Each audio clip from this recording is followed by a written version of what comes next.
بسم اللہ الرحمن الرحیم نحمدہ ونصلی ونسلم علی رسولہ الکریم وآلہ واصحابہ الکرام اجمعین رب اشرح لی صدری ویسر لی امری واحلل عقدۃ من لسانی یفقہوا قولی۔ آج کی نشست میں اس ماہ روحانی عملیات کورس میں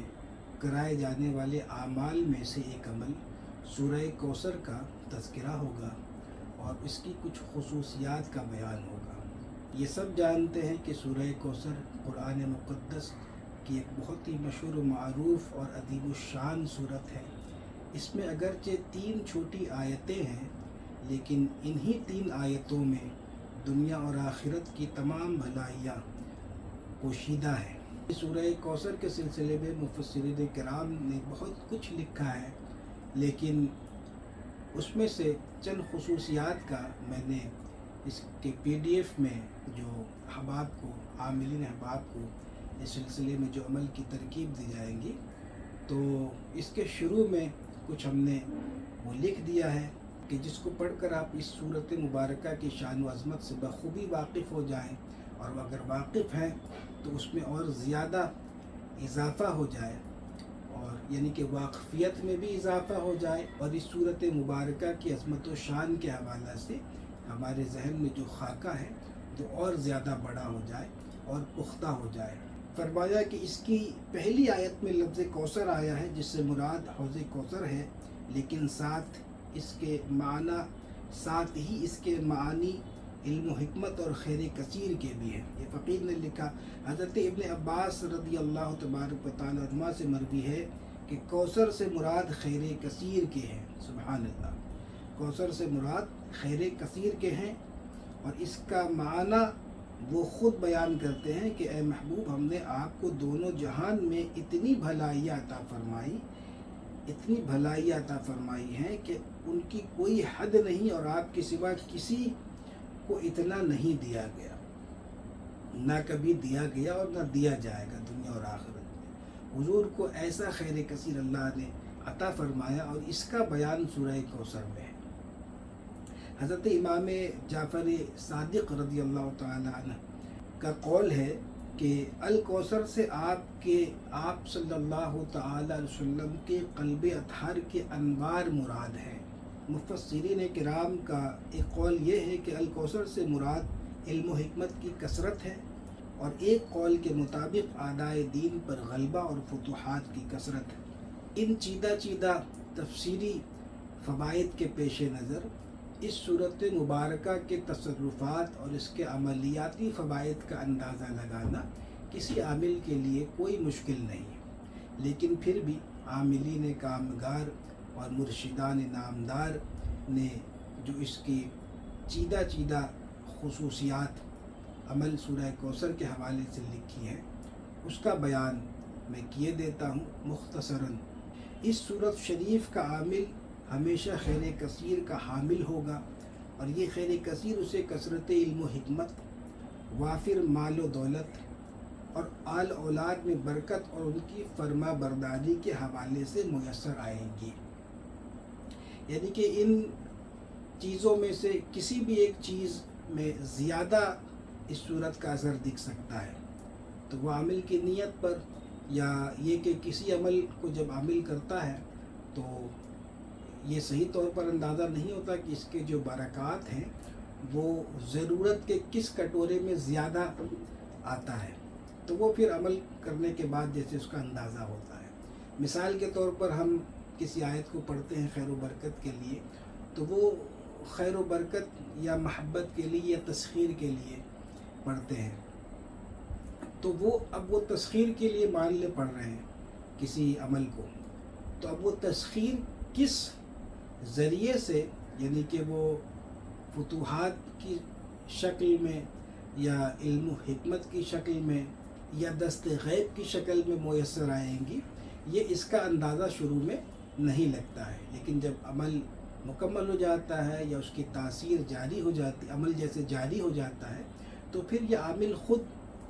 یہ سمجھ سکتا ہے، اور جو عاملین احباب ہیں، جو تجربہ کار ہے، کوہنہ مشق ہے، وہ میری ان باتوں کو سمجھ رہے ہوں گے۔ تو یہ خیر کثیر فتوحات و دست غیب کی صورت میں دکھتی رہیں گی۔ اس صورت کے عامل پر اس کا کوئی دشمن غالب نہ آ سکے گا۔ جو اس سے دشمنی مولے گا ہمیشہ نقصان اور گھاٹے میں، خسارے میں رہے گا۔ سورہ کوثر شریف کو عمل میں لانے کا سب سے بڑا فائدہ یہ ہے کہ جو شخص اس کے عامل سے دشمنی کا ارادہ کرے گا یا دشمنی مول لے گا تو اس کو ہمیشہ نقصان ہی ہوگا اس دشمنی کے حوالے سے، کبھی فائدہ میں نہیں رہے گا۔ اب سب سے اہم بات جو فقیر کا اس سلسلے میں، جیسے سورہ کوثر کے تصرفات اور اس کے عملیاتی رنگ اور فوائد کے حوالے سے جو ایک میرا بیانیہ ہے وہ یہ ہے کہ عملیاتی تصرفات اور اسماء صفات کے حوالے سے سورہ کوثر شریف مشترک ہے۔ یہ جس قدر جلالی ہے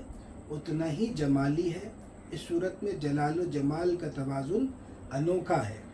سورہ کوثر شریف کا عامل جتنا بغض و عداوت اور ہلاکت کا کام کر سکتا ہے اتنا ہی محبت اور خیر و برکت کے امور میں متصرف ہو سکتا ہے۔ اچھا، یہ لفظ بغض، عداوت اور ہلاکت یہ استعمال میں عام طور پر نہیں کرتا ہوں، لیکن یہ تکمیل بیان کے لیے یہاں پہ مجبوری ہے، اس وجہ سے جیسے اس کو کہنا پڑا۔ اور ظاہر سی بات ہے کہ اس قسم کے اعمال جب بھی میں نے بتائے ہیں یا بتاتا ہوں تو وہاں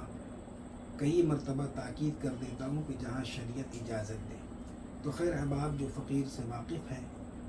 میری تحریروں سے اور میری باتوں کو جانتے ہیں تو ان کے لیے کوئی بات نہیں، لیکن جو نئے لوگ سن رہے ہیں تو ان کے سامنے جیسے یہ تصفیہ کرنا بھی مختصر سے لفظوں میں بھی ضروری ہو جاتا ہے۔ اب اس میں ہم نے زکوٰۃ کے طریقے بتا دیے، 3 دن کی یہ زکوٰۃ ہے،